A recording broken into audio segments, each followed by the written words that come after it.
This is Shabbos Chav Ches. We start with Halacha Beis. Tanur, a tanur oven. This is now a cone-shaped oven, unlike a kira, which is basically like a box. This is a cone-shaped oven. Jehiska, bikash, big vava. Also, it has heated with straw stubble, and again, straw stubble eventually goes out. Lo yitain bein mesoichai bein me'al gabov. It doesn't make a difference whether he put it on Shabbos, inside or on top of it. Kupa shehesikai bikash begava harehu kikarayim. A kupach, that one heated with straw, is treated like a kira, and a kupach is another type of oven. Yeah, it's a utensil that's also rounded. It looks like a mini kira that's filled up with ash, and you put the food on top to cook. So the one heated with straw stubble is treated like a kira. Begefes, so he eats with any types of these type of coals, hukitanor, it's like a tanor. Tanor shehiskai b'kasha b'gvava, a tanor that was heated with straw with stubble. Tane bar kappa tord in a brisa, afilu lismoich loilaser. Even if he placed it alongside it is aser. And now we have a little tale to corroborate that. Rab Shammai smoich La'adera l'tanura. Reb Shammai placed alongside the courtyard of a tanur, and meaning the tanur was connected to like a cabinet type thing, and he put it in the cabinet. Amarle Rab Mana said to him, V'hatane bar kapra, but tanur kapra told afilus meichla yaser. Even next to it is aser. So it looks like like bar kapra. Obviously, Rab Shammai did not, but he did. Rav Mana make l'shanya l'shchita l'begader lavin l'tanura. Rav Mana would disparage any woman who would hang their wet clothes in the airspace of an oven. That disparage, he would say, listen, you're not doing ka'alacha, you're putting it way too close to the oven to warm up, to dry out the wet from it, if it's done on Shabbos. Rabbi Yudan, Rabbi Yishmael, Lahayre Midoichek. Rabbi Yudan, the son of Yishmael, ruled in the pressing need, Shas Hadchak, Migroi, Vatunor, Umitan, Tlosa, Kapin, Ritan Alayhem. So you could shovel out the tanur, put 3 keep-in, and we talked about keep-in are little bundles of sticks that you pile up to separate the heat from the food that you're putting in. Yadin Bigrea.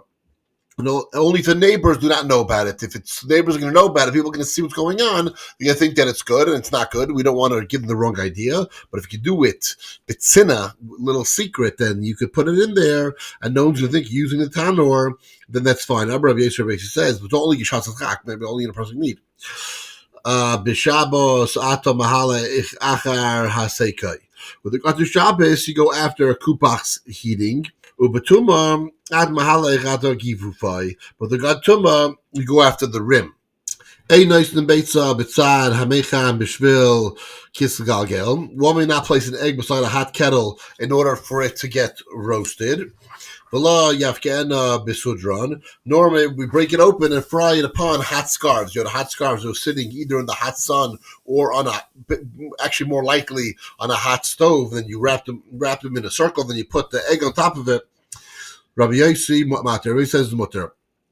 Lo yatmen b'choyel avak drachim b'shvil shetir tzaleh. One may not bury an egg in the sand or the dust of the road in order for them to become heated by the sun of the day or the hot sand.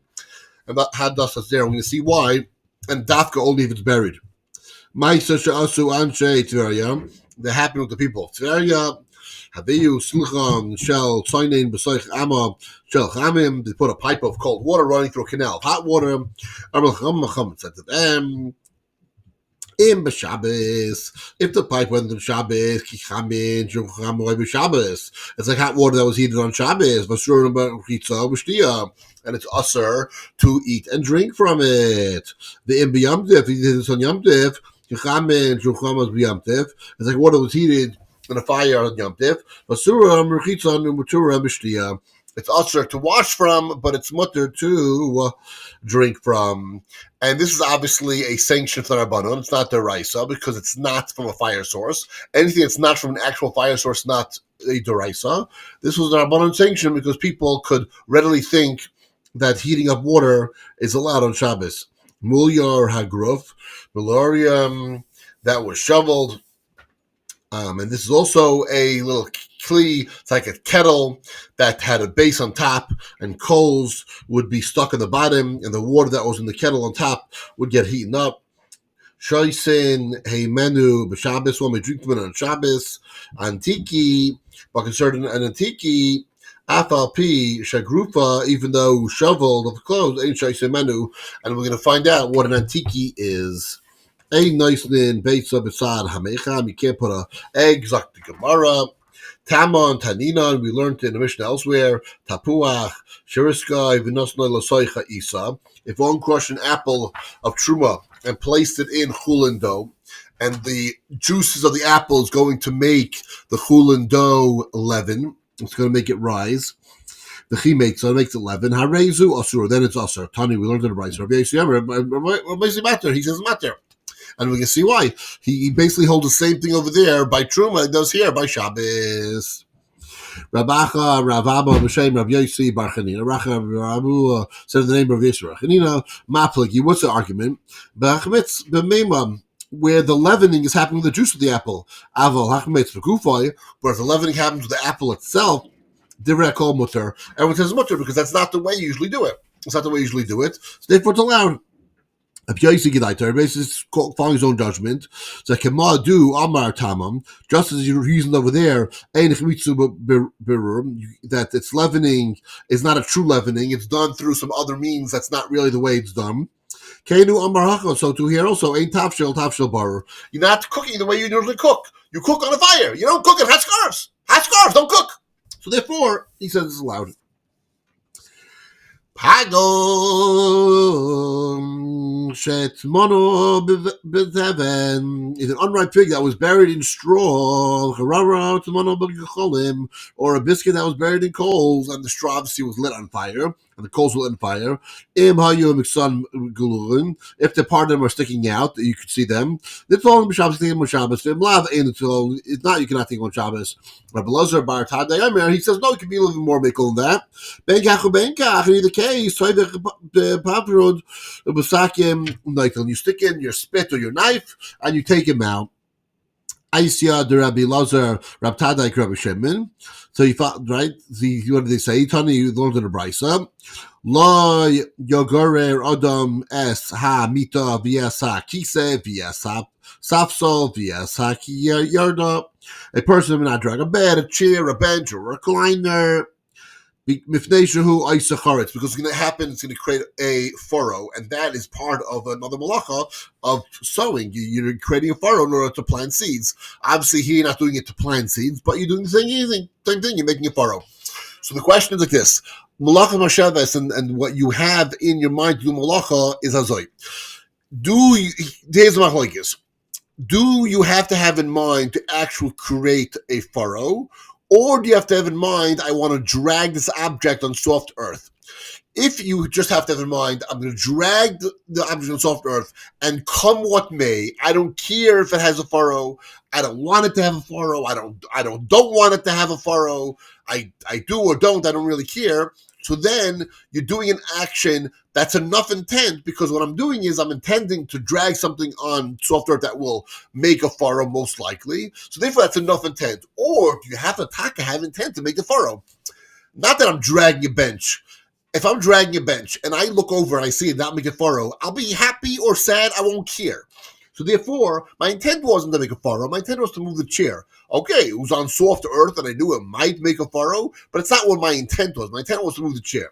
So if that's the only intent and that's the only thing you can come along, then you can say that it's mutter. But if you say no, dragging a chair over soft earth is most likely to make a furrow. So as long as you have in mind dragging a chair over soft earth, and even though you don't specifically intend to make a furrow, but you don't specifically not intend to not make a furrow, then that's enough. That's where the Malacha Machshavas comes in over here. That's the Machlokes.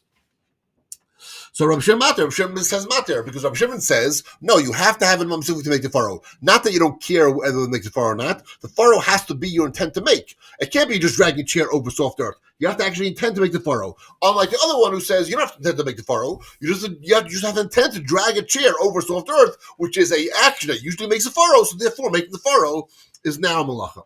Rabbi Shimon argues with him and says, no, unless you intend specifically to make the furrow, then it's not considered a malacha. Rabbi Ba b'shem Rav Huna, Rabbi Chagai b'shem Rabbi Zeira, Rabbi Yosef b'shem Rabbi Elah. So Moedin Chachamim Rabbi Shimon, the Chachamim agreed to Rabbi Shimon, B'kisei Sharaglav Meshukais Betit, that when they agree with him when the case of a chair whose legs are already sunk in the mud, they're already in the mud, they already started already in the mud. So therefore he didn't put them in the mud. So when he's dragging them, so he's just finishing them, he's not really starting anything. So Shemutter L'Tatloi. Then it's worth it to move it. Because he didn't start the dragging, it's already in the mud. So consider like the furrow was already partly there. Just as you say that it's permitted to move the chair, the kasai mutar lahachzrai. Similar, so it's mutar to return the chair to the mud from which it was removed. Rabbi says, Afanantanina, we also learned in the Mishnah, Nitlam b'Shabbos, that they may be taken out on the ground on Shabbos, despite the risk of having this furrow. Rabbi Yosef said Rabbi Shimon, this is Rabbi Shimon. So Rabbi Shimon is the one who's matir, who says you take it out without the risk, even though there is a risk, without having a malach on Shabbos. Rabbi Yosef says Masnisa Amran came, so Mishnah says so. That for a mission in Bay quotes the following ruling as follows: Kol hakelem einan nigradin. No utensil may be dragged through a dirt floor on Shabbos. Chutz me'agala mifnei shehi koi shaves. Except for a wagon, because it already presses. It presses already into the ground. So it's considered like the furrow's already started, already made. It's already, the wheels already pushing out into the ground. So you dragging it is not what's making the furrow. The weight of the wagon is making the furrow. So therefore, it's fine. Now we learned regarding Shvius that let's say someone who's going to just put the tops of a radish or something in the ground, is that considered planting? It's not seeds; it's part of a vegetable. So Islach Meimar Shvius. Now, can we say that there's implication with Shvius also with Malachas Masheves, whether you had it in mind or not? We'll have to find out tomorrow.